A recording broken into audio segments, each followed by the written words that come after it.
Jodi Arias' former cellmate says convicted murderer is a flirt with a lot of hate. The true crime docuseries Cellmate Secrets, narrated by Angie Harmon, airs Friday nights on Lifetime.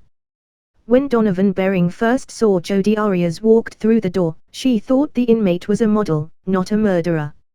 Arias' former cellmate is speaking out in an enhanced encore airing of Lifetime's true crime documentary Cellmate Secrets, Jodi Arias, which promises to share new, disturbing information surrounding the case of Travis Alexander, as well as bombshell theories about the gruesome slaying.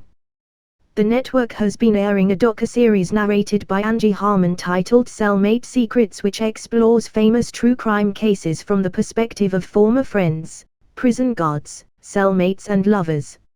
I just thought she was trying to get information on people. Bering recalled to Fox News about meeting Arias in 2008. She just looked like a model. She was beautiful. She was very quiet. We had no idea she was being accused of murder. The women were booked into Estrella Jail in Phoenix, Arias. Bering was there on suspicion of being an accessory to arson, Oxygen.com reported. As for Arias, she had been jailed on a first-degree murder charge for the killing of her boyfriend.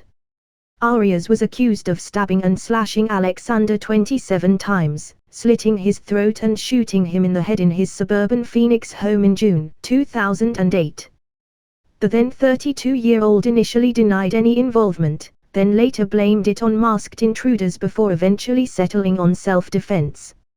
Arias claimed Alexander invited her to his home for a day of sex, then turned violent, forcing her to fight for her life. Prosecutors said she killed him in a jealous rage. Bering said that she, along with her now wife Tracy Brown Bering, who was also at Estrella Jail on a kidnapping charge, immediately bonded with Arias. She appeared as a sweet cellmate with the voice of an angel who yearned to make friends. It was kind of strange, we just pulled to each other, said Bering.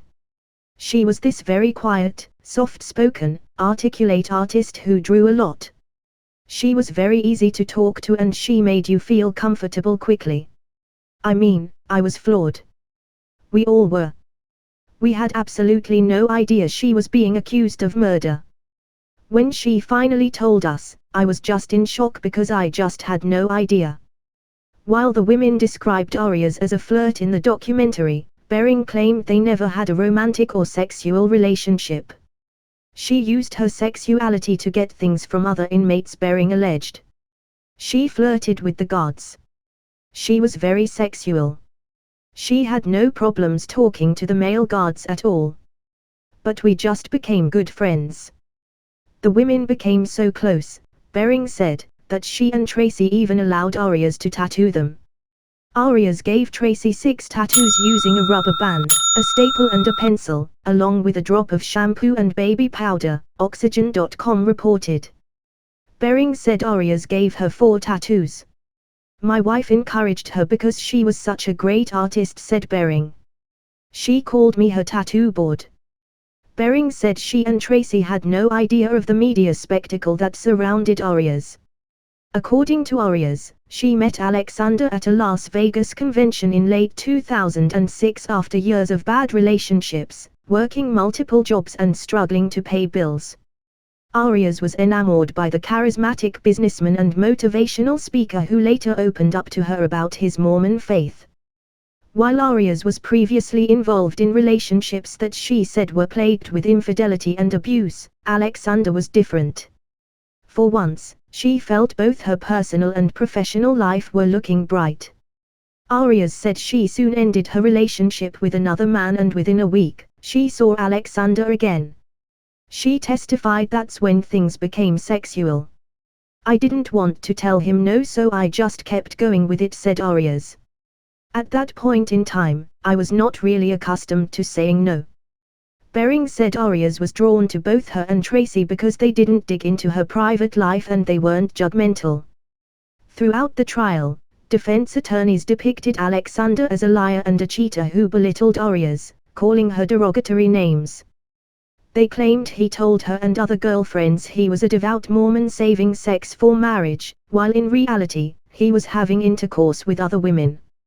Arias claimed they dated for about 5 months but then broke up. However, they continued to see each other for sex. Bering said they had no reason not to believe Arias. In fact, when Bering was freed, she was willing to do some social media work for Arias. "I did it because I felt she needed help," Bering explained. She wanted things posted. She wanted to keep her social media sites up. She wanted her work shown, she wanted to show people what she was reading. So I helped her make those posts. She would send the information and talk to me on the phone and I would post it exactly how she wanted it. I did it because I supported her at the time and it kept me busy. She would have called me all day long if she could just to get things out there. However, Bering said her feelings for Arias changed after she spoke out against her parents. Arias claimed her parents abused her starting at the age of 7, the New York Daily News reported. Bering alleged Arias was cruel to her parents. Authorities said they found her hair and bloody palm print at the crime scene, along with time-stamped photographs on a memory card in a camera discovered inside Alexander's washing machine that placed Arias there on the day he died. According to prosecutors, Arias violently attacked Alexander after he wanted to end their affair and planned a trip to Mexico with another woman. Investigators also revealed Alexander was shot in the head with a .25 caliber gun, the same caliber Arias' grandparents reported stolen from their Northern California home about a week before the killing. Arias was convicted of first-degree murder and was sentenced in 2015 to life in prison without the possibility of parole. Bering said they haven't spoken in years. "I can hold my head up high now because I was able to tell the truth," said Bering.